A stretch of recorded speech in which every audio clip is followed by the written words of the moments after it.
Hi everyone, my name is Rachel and welcome to the French Seams. Thank you very much for joining me for today's video. It's probably called a Friday Sews video, but it's clearly not going to be released on a Friday, so it's going to be some sort of midweek catch-up. So thank you very much for watching all the same.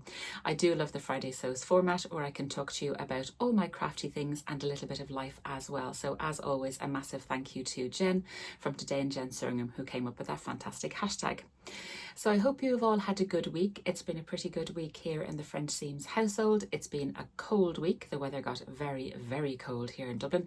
It's getting a little bit warmer now, but it's kind of rainy and a bit dreary. So there's definitely a January feeling to this January for sure. So aside from that, it was a good week all in. Everything is back to normal. The school is back, the creche is back, there's packed lunches, there's uniforms, there's after school activities, there's homework, all that good stuff. The decorations have all come down. So as I say, yes, there's a definite January vibe going around the place. But it has been a good week as regards sewing.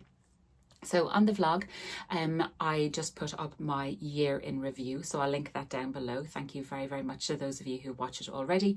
It's basically a little recap, a tiny recap of 2025, what kind of things I made, the things I made on repeat, which clearly shows I liked them a lot, a few things that didn't go so well, and then a few of my favourites from last year as well. So I had really good fun looking back at my stats, at my lovely spreadsheet that goes back to 2017 to have a look to see what I did last year. And it was really, really interesting to look back and have a little think about what I'd like to do this year as well.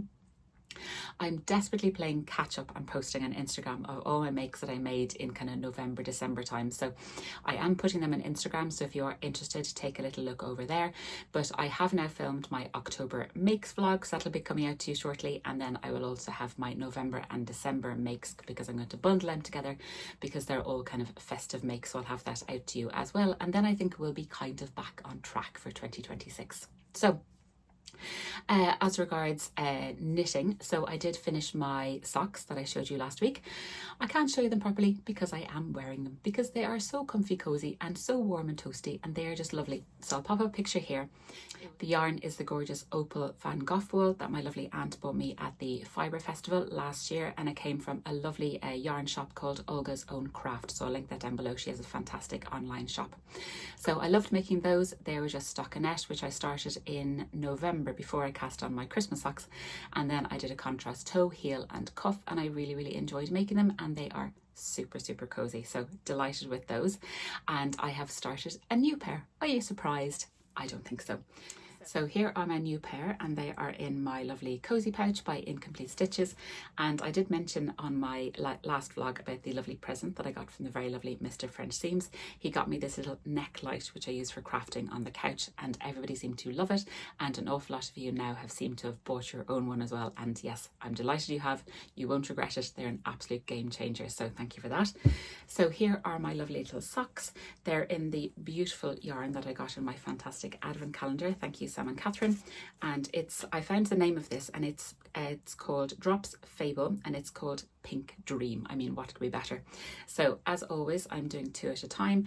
I'm doing a different pattern this time. I'm using the Hermione pattern. So as always, a huge shout out to Cindy. Whenever I get stuck, I text Cindy and say, what pattern should I do? And she suggested this pattern, and I'm loving it. It gives a beautiful, beautiful texture. So these are socks so far. So just past, as I call it, the bikini stage. And you can see this beautiful texture here, which is lovely. Really, really nice. So really enjoying those. So the pattern is just at the front and then just stockinette on the back. And then of course, when I get to the heel, I'll do the pattern on the front and back of the leg. So really enjoying these. I've got pretty far now since last week, which is great. So that's my little bit of knitting. I made Mr. French Seams his PJs, so he's really, really happy with them.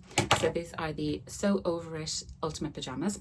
And so I reprinted my pattern. I cut them all out. That was fine. I did not pattern match on the check. I'm very sorry about that, but they're pajamas at the end of the day. And here they are, and he's very, very happy with them. So they're a lovely, lovely pattern.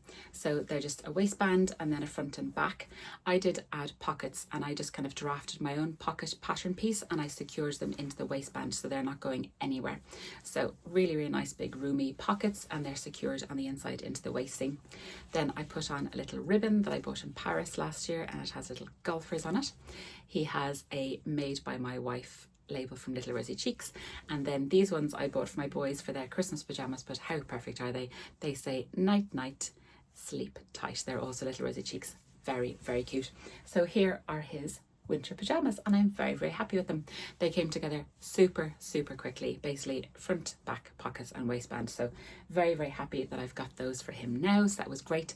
This fabric is beautiful and was just lovely, lovely to work with. It's a beautiful brushed cotton, and it's from my lovely friend Christine up at Transform Fabrics. So I'll link that fabric shop down below. So delighted I finally got a little present for Mr. French Seams done. So what other sewing have I been doing? Well, you may ask what I'm wearing.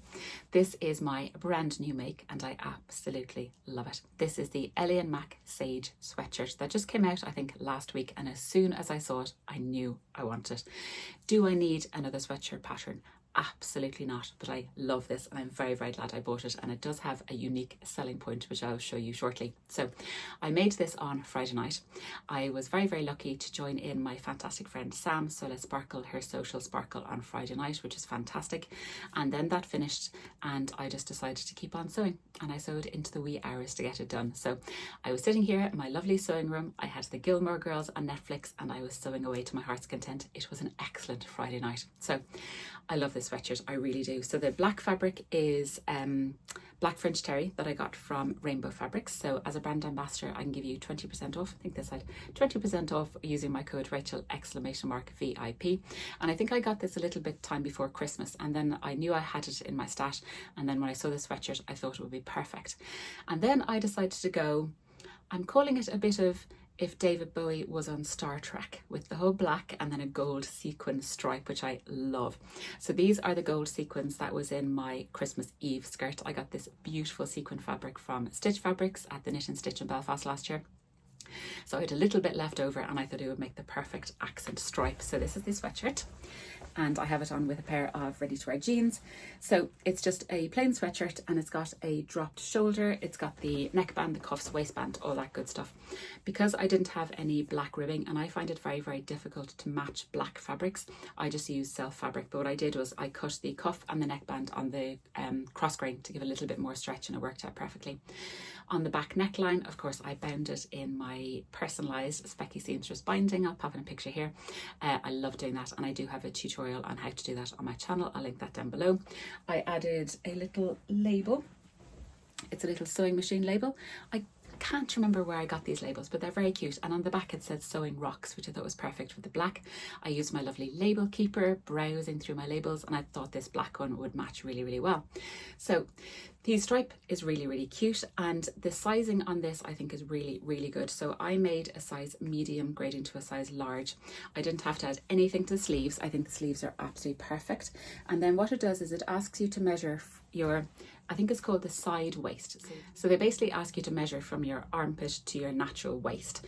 And I think the pattern is drafted for that being 8 inches. I measured mine and mine was 9 inches. So I was very, very well behaved. I added 1 inch to the bodice and it worked out beautifully. The sizing on this is absolutely spot on. I was delighted. So really, really happy. As a sweatshirt pattern, I think this is fantastic. I would happily make this without the stripe in future. But the stripe is really, really cool because you think it's just a normal sweatshirt. And here you go. So there you go, my lovely stripe. But wait. It's got a little pocket in the stripe. I mean, how cool is that? And then it's got this little invisible zip that closes so you'd never, ever notice. So I love this. This is the unique selling point of the sweatshirt for me. I think it's really, really cool.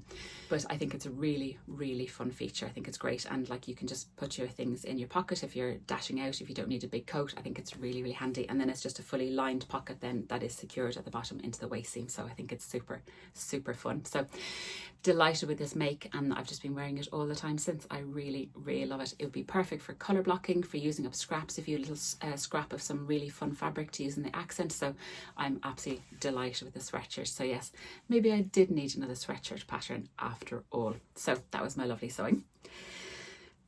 So what are my plans to round off the video? So my plans are to make a laptop bag. So I found a fantastic bag pattern on the Country Cow Designs website. It's called the Anchor laptop bag. I'll pop in a picture here.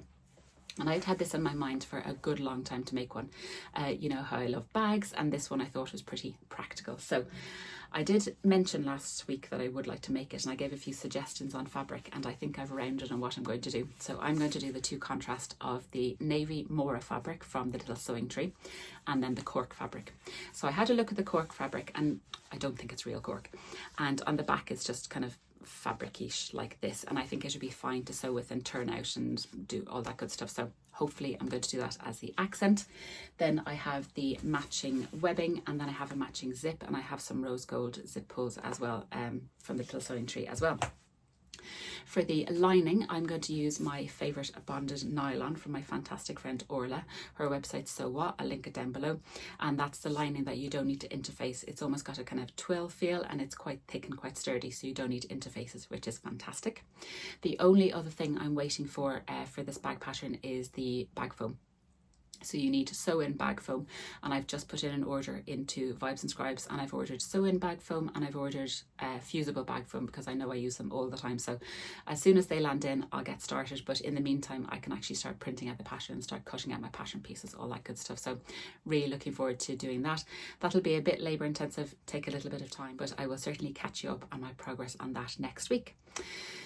So they are my plans. I don't think I have any garment sewing plans just as yet. I'd love to get that bag done. What I was thinking, if I had some of that fabric left over, I'd love to make a little matching pouch to put in the bag as a kind of a handbag to keep my whatever bits and bobs and keys and everything into the laptop bag. So that is also my plan. If I have a little bit of fabric left over to make a little matching purse, I think would be very, very cute. So they are my plans. If you have any questions on anything you saw in today's vlog, please let me know. I'll be happy to answer them in the comment box below. I hope you all have a lovely, lovely week. Please let me know what you're working on. I hope you get some lovely time for some lovely sewing or crafting, and I will hopefully catch up with you all again next week. Take care, everyone. Bye.